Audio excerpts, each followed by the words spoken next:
Hey, I'm Booney Crawford, and thank you so much for being with us today for another episode of F.A.M.E Ministries and Media Productions in partnership with the Crawford Property Group and Catching Up with the Crawfords.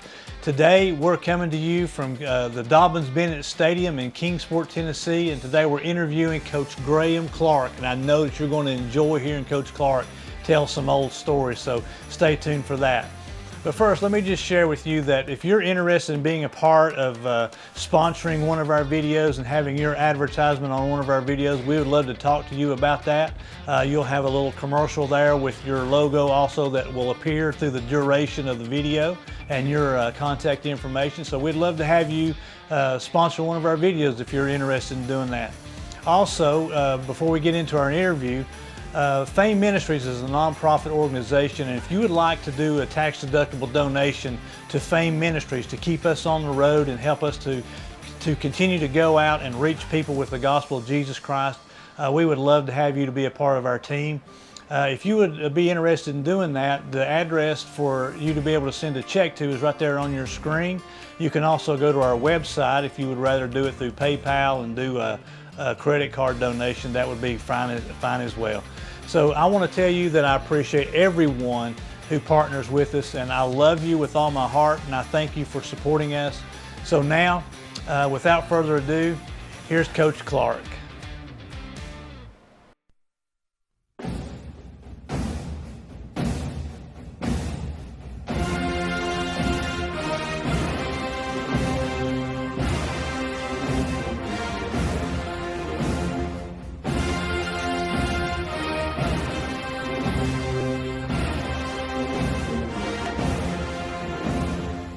Well, Coach, thanks so much for being with me today. It's been a while, and been wanting to do this for a long time, and finally, we're making it happen. Yeah, I thought it was a hoax the first time you sent me a message to do this. I said, who's wanting to do it's like a guy said to me one time, he said, I'd like to, if you want to write a book about your life story. I said, hey, my mother's already passed away. I said, my wife might buy a copy, that'd be it. But yeah, I thought it was a hoax the first time you caught a hold of me on this.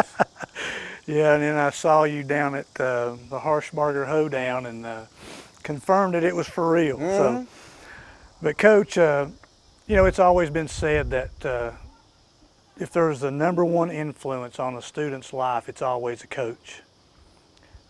How do you handle that? It was mine. I had a great mother. I slept beside my brother. I never slept alone until I got married. And then everybody else that was great in my life, their first name was Coach. And it started when I was 6 years old. I mean, I had Eddie Durham as a coach from the time I was 6 till I was 12. Actually went on Eddie and Linda's honeymoon with him.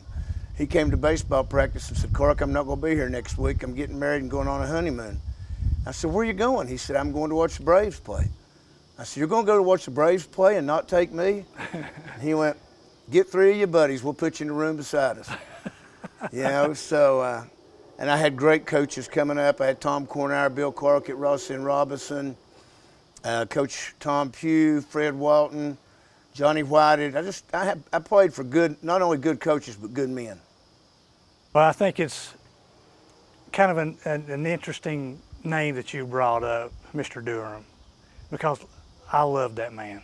I mean, from the time I was in Pee Wees, I remember him, and it was like he just took care of you. Yeah. I remember when I was 12 and I was pitching for him, and he said, Clark, that glove you got, you ought to have a better glove than what you've got on if you're going to pitch for me. He said, I've got one that's just been laying around. He pulls it out. It's brand new, Yeah. We went to state basketball tournaments together. I was an 8th grader. My next door neighbor, I was over at his house. He was a senior, and he said, I got a bus charter to go to the state championship games in Nashville, basketball. But if I don't find a chaperone, they won't take us. And I said, I can get you a chaperone. And he said, yeah, big boy, go ahead. I called Eddie. I said, Eddie, you want to go to state basketball tournament? He said, sure. He said, they let you and Kilgore go? I said, yep.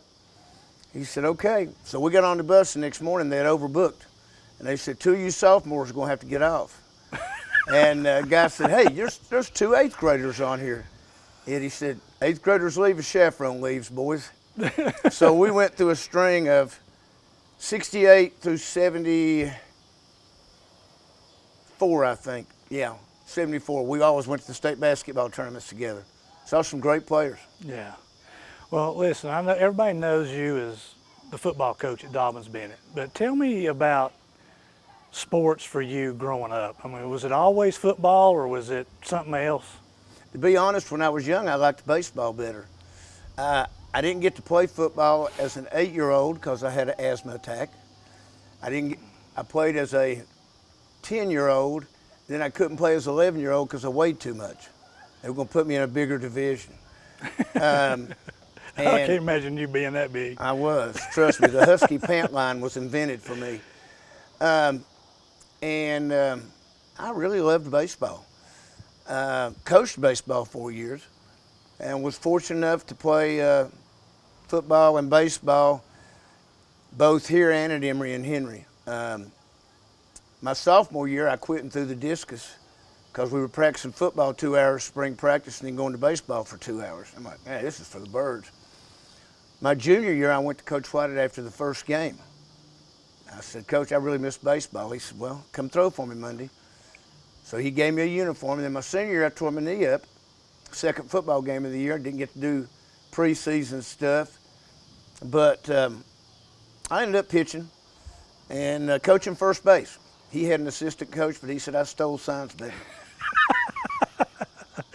Well, so you come up through and then you end up becoming the football coach here at Dobbins Bennett. And that's got to be, you know, like a pinnacle for high school coaches around here. Dream job. Yeah. You know, I started off at Powell Valley. I went to Appalachian State. I had a glorious 6-month college coaching career, and we didn't do very well. And became the head coach at Chilhowie, and I would have been content to stay at Chilhowie the rest of my life. Some of the best kids you ever coached. I got up there. I said, guys, we're going to practice 2 days at 9 in the morning and 4 in the afternoon. They said, nope, can't do that. I said, what do you mean? They said, that's farming hours. I said, okay, you tell me. We practice at 7 in the morning and 6 in the evening. I said, all right, who's going to call and get me up? And the little fullback, he said, I'll call you every morning. And he did. He'd call me every morning. I'd go across the street, get my neighbor's newspaper, read it before she woke up, wrap it back up and take it back. You know, coaches have the best stories. You know, you sit around and you listen to the coaches who've been there for a while. I mean, they have the best stories. And you know, like Buck Van Huss and, you know, Coach McCrary, and then what's the guy at Happy Valley that coached? Oh, Charlie Bayless. Charlie Bayless, yeah. I'm reading a book about Charlie right now. Yeah. You know, those guys. I'll tell you a story about Buck. We were playing a summer league, and us and Fogel and Garber and Trambarger and all of us were all playing Granville Arnold. And, well, you know, coaches wasn't supposed to show up. It was summer league, and they weren't supposed to be there. Well, Buck was there. He come over to me and he said, now, Crawford, he said, I know you live inside the city. He said, you're supposed to be playing for me. You know, I played basketball also in junior high. I got to DB, and Coach Van Huss told me I needed to quit football if I was going to play basketball. And so I said, no, I won't play basketball. Well, I was kind of the same way almost, but up here in the dome, up on the wall, there's two of my uncles, Denver Crawford and Darrell Crawford. And Denver was an All-American team captain under General Neyland.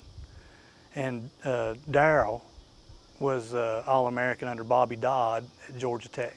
Darrell was the first SEC quarterback to throw 3 touchdown passes in a game. That's right. Denver, I student taught with out at Sullivan Central, Yeah. and we became very good friends. I helped them coach track. He worked with the shot putters, I worked with the discus throwers. Yeah, great guys. Yeah, that always inspired me because I always wanted my picture on the wall because of them two guys. Well, I never made it. I mean, I was a 2-time All-Stater and honorable mention my sophomore year, but I still didn't make the wall. So I had a great picture of Denver Crawford taking out 3 guys on one block. Exactly. Back in the old Stokely where the old coaches' offices were. Yeah. Yeah. Yeah. Well, tell me, how long were you here at DB as a I was head here a coach? total of 36 years. Came as an assistant for 11 years, and then I was the head coach for 25. Coach Ted Wilson called me. We really didn't know each other. And he had just taken the job here, and he said, I don't have anybody I'm bringing with me. The coaches say you run the wishbone and run a split 4 defense. That's what I'm going to run. And I didn't tell him. He threw the ball 22 times in a season. We threw it 22 times in a game. But he asked me to come down and watch practice, spring practice, and I did. And we talked, and he said, well, I want to offer you a job coaching the quarterbacks and outside linebackers. And I kind of looked down, and he said, you wanted that offensive line, didn't you? I said, no, I want the whole offense. And he said, well, you're going to be the youngest guy. I said, Coach, I know more about the wishbone than anybody you got, I'm telling you. And yeah, I was a little cocky. But you have to be as a coach. So we go through the summer, and before the first meeting with the coaches, he says, all right, Graham's going to be our offensive coordinator. He'll talk to y'all every day about our offense. And what? You never told me that. But so I was offensive coordinator. I coached outside linebackers, coached the defensive backs a couple of years. The defensive backs was the only position on the field I had not coached. And when John Brooks went into full-time guidance, I asked Coach Wilson, I said, can I coach the secondary? And he said, yeah, I know you'll work at it. So that full circled, I'd coached every position. Of course, I only had one assistant coach at Joe Howie. You had to coach most of them anyway. Mm-hmm. Well, tell me how, out of 36 years of coaching, what were some of the biggest changes you saw from when you started to when you retired? What changed? Well, you know, good things, a lot of safety rules, you know, only so many hours of contact, so many minutes of contact, actually. What about attitudes of players? You know what? I think adults' attitudes change more than the players' attitudes. The parents in the stands? You know, I mean, really, one of the best things I ever did, Booney, when I got the head coaching job at Dobyns-Bennett, I said, you know, I'm going to go to every player's house in the spring or summer. I'm going to talk to their parents. I would send out a letter. I'll be at your house at this time. One year I made 110 home visits. We got any problems ironed out. I've even got some stories on that. I can't even tell on the camera. But if they had issues with me from the past season, I said, okay, now, anything you need to say right now is the time. We had great young men at Dobyns-Bennett. I even had 2 young ladies play for me. And one of them came to me and said, I want to come out for football. And I said, Brittany, why? She said, well, my uncle played for you at Joe Howie, and he said it's the best experience of his life. I said, well, your mom and dad okay with this? She said, they're okay. I said, okay. We gave her a uniform, and she dressed upstairs here. Wow. And then the other was a kicker. Yeah. Do you think that athletes today are looking, it just seems to me like that not many student athletes are going Division I anymore. They're like going to another school, then working their way into Division I. But do you think that a lot of athletes now are looking at like, well, I wonder what's going to give me the best opportunity to get an NIL deal? Or, I'm sure they are. Or, yeah, I'm sure they are. You know, it's Charlie Wiles, is defensive line coach at North Carolina State. He and I were talking not long ago, and I said something about no Division I AA offensive or defensive lineman getting drafted. And he said, well, you know the reason for that. And I said, well, I have a theory, and that is if they're very good at 1AA level, by the time they finish, they're playing Division I. You know, a young man that played at Science Hill went to Troy, went to Richmond. I'm wrong again. Went to ETSU, transferred, and then is now, I don't know, he turned down a UCLA, or I think he's at LSU. You know, they're pretty mobile. Mm-hmm. There's not a lot of developing. I know there's a young man playing at Dobyns-Bennett right now that before transfer portal, I think he would have been a 1AA prospect. He'll probably have to go Division II, and then he might get a chance to move up. The high school athlete is the one that's getting overlooked now, unless you're a 3-star, 4-star, whatever star. And I've been told by a couple of high school coaches, not around here, but in bigger areas, that their guys won't even take a visit unless they get $15,000. Yeah. That's a whole lot different than making $22 a day substitute teaching whenever I was playing Yeah. on Wednesdays, because we didn't have classes at Emory on Wednesdays. Well, the way recruiting happens nowadays is just completely different than like back in our day. And it's like we had this kid that was at the school that we were going to for our daughter in Florida. He ends up getting drafted by Missouri, or goes to Missouri, and gets drafted in the NFL. And this is just a little old bitty tiny Christian school.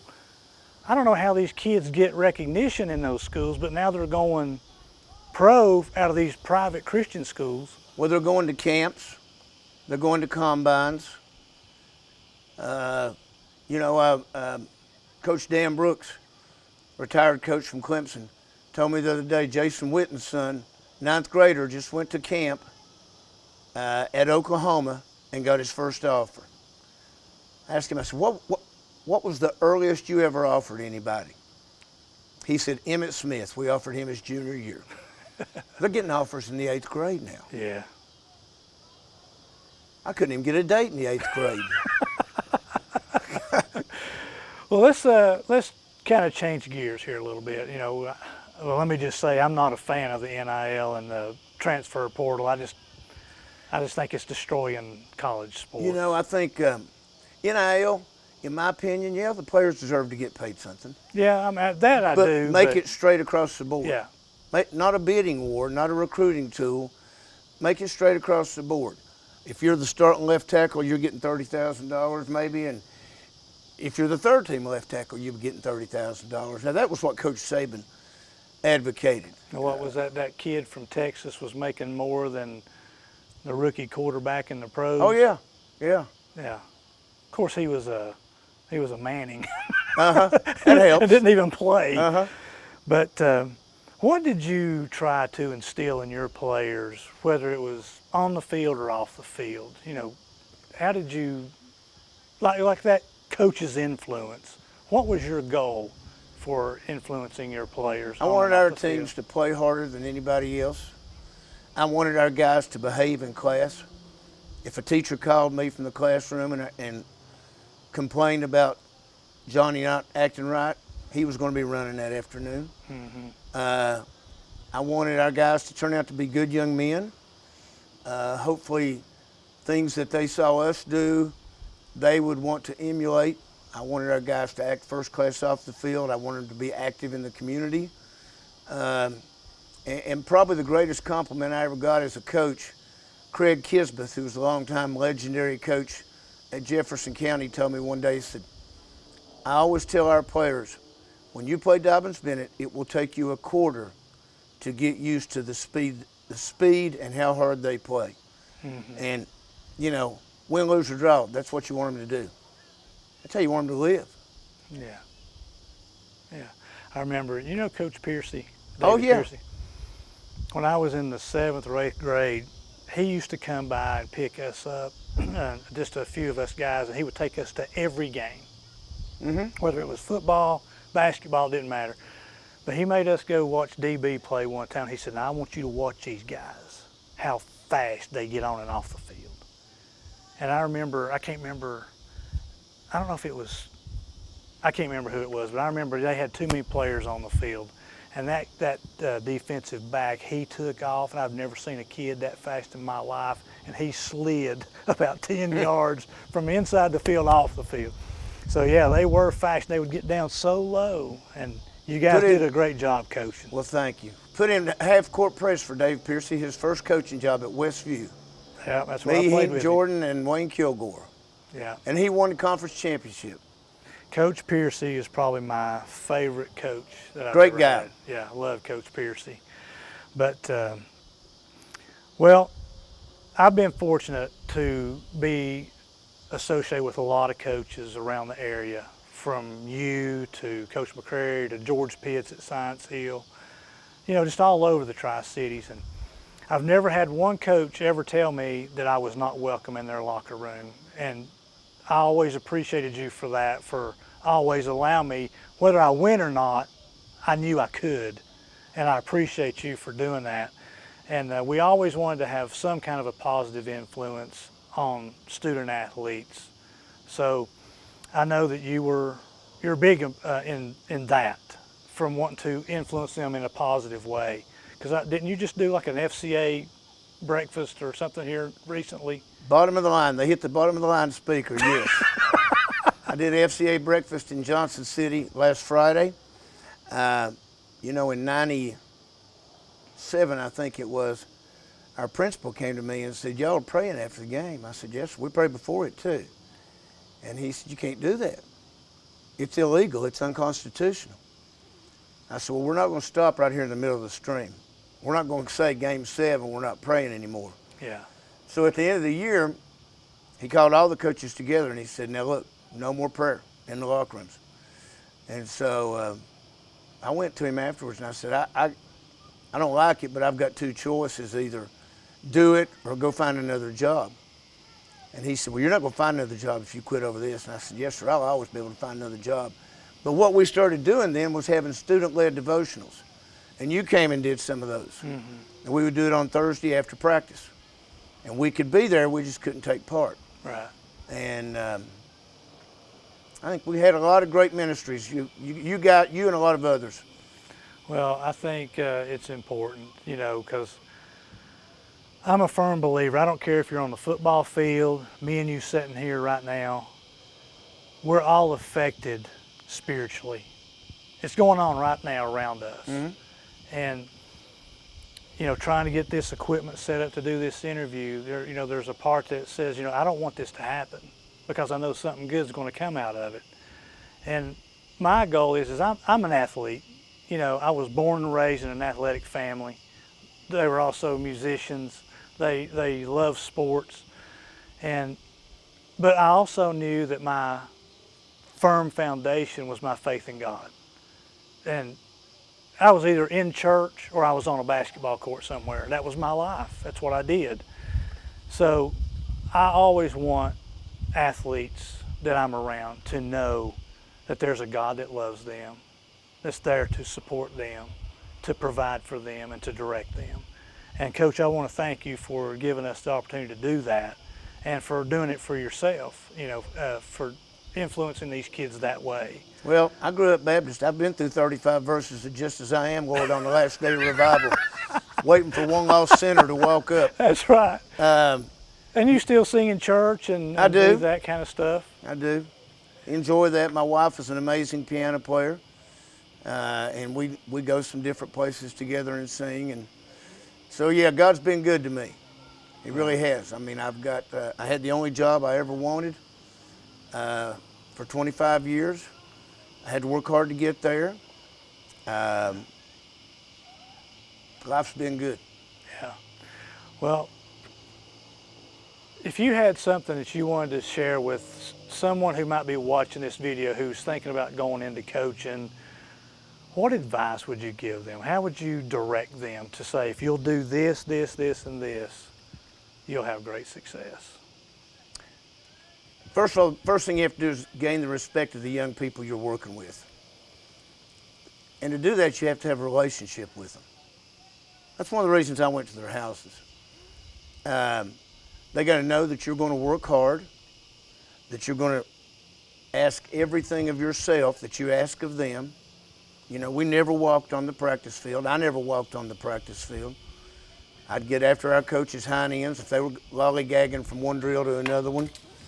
And, the biggest thing is building relationships with young people. And if that happens, they're going to play hard for you. Yeah. Well, one last question. This is Kingsport, Dobbins Bennett. You were fortunate to be blessed to be the head coach here. But what do you want people from generations on, what do you want them to remember about Graham Clark? That he gave his young people everything he could give them. Whether it was needing rides home. I had a young man walk up to me. I was at a funeral in Chilhowie. He said, I bet you don't remember me. I said, Julius Shazier, not only did I remember you, you owe me $10. He said, what are you talking about? I said, you came in, you had a date. You said you're just going to ride around because you didn't have no money, and I gave you $10. I said, you haven't paid me back yet. You know, I want the young people to know that, I just like to be remembered as a guy who gave everything he had and was blessed to play ball here at Dobyns-Bennett High School, to coach here at Dobyns-Bennett High School, and to be a part of so many young people's lives. And you know, I'll have them say, you made a difference for me. Well, they made a difference for me too. Yeah. Well, Coach, God bless you. Thank you so much for all that you've done over the years with student athletes and, you know, just in my life. You know, it was probably not noticed, but I admire you and appreciate what you've done as a coach here at Dobyns-Bennett, and I wish you the very, very best. Thank you very much. You look like you still shoot a jump shot. We try every once in a while. God bless. Okay, thank you, man. Thanks. Well, thank you so much for being with us today on this episode of F.A.M.E Ministries and Media Productions. I want to encourage you, if you've not yet done so, please go over to YouTube and hit the subscribe button, that like button on our videos, and also that little bell so that you can be notified when we have new videos. That helps us, not just so much that you get to see those videos, but it causes, the way the algorithm works for YouTube, it causes our videos to be able to come up on a lot more people's screens. So please go over there and subscribe to F.A.M.E Ministries over on YouTube. And also just continue to follow us on our social media pages, whether it's Facebook and F.A.M.E Ministries there, and my personal page at Booney Crawford, and also on Instagram and places like that. We're also newly subscribed over on Rumble. So if we ever get locked down from some page, we'll always be on Rumble. So go over and check out that page as well. So again, thank you so much for being here today. God bless you. If no one's told you they love you, I love you with all my heart, and I appreciate you. And so we'll see you next time on another episode of F.A.M.E Ministries and Media Productions. God bless. Take care. See you next time.